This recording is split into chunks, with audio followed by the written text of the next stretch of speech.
It's just very amusing because they're so into sticks. So the male brings the sticks to the nest and starts building the nests. And they'll like steal sticks from each other. And once the nest is established and a female shows up, every time the male shows up with a stick, she's so excited. Oh my God, a stick, a stick, a stick, a stick. It's very rewarding for the male.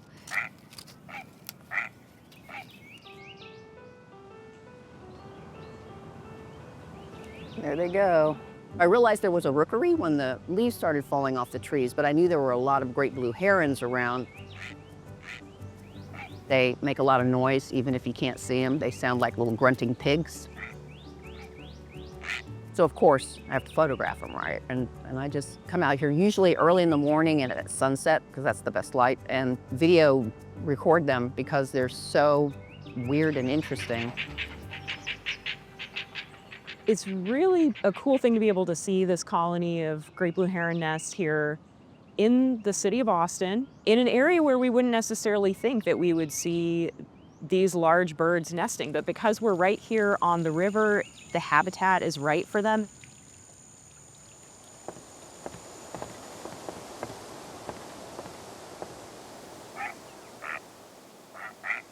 You hear that?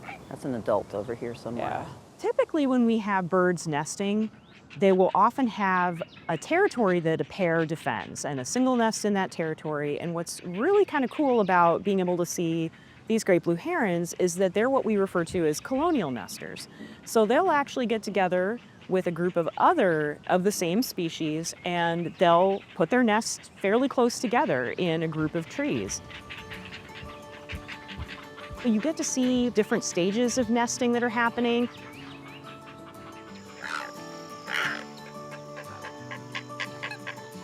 There's one we call the big guy because he's huge. He's on the nest on the far right. He started his nest later than the others, and so I've been watching him. I've been doing a chronology of his process as he built his nest, found his mate, and now one of the chicks is hatched. So I think one of the things that makes this possible is the fact that we have these really amazing urban green spaces. Protecting these urban green spaces not only provides a place for us to get out and recreate, hike, walk, fish, it also provides this amazing habitat for these birds that then we get to share our urban spaces with.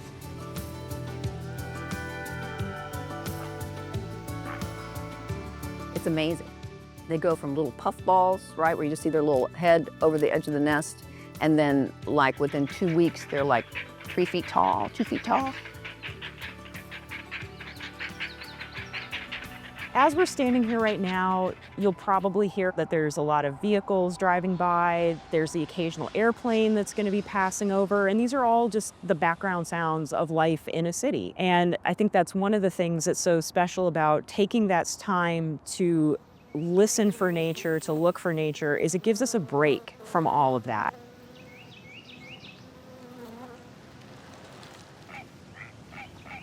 A lot of people, when they don't even recognize bird calls when they hear them because they don't listen for them. Usually they just hear the urban background noise. But if you listen, they're usually there, and especially out here. It reminds us that there's a bigger world out there that we can connect into, that we can kind of check out of the day-to-day kind of constant churn of our human lives and reconnect with the nature that's around us and take a little bit of a break.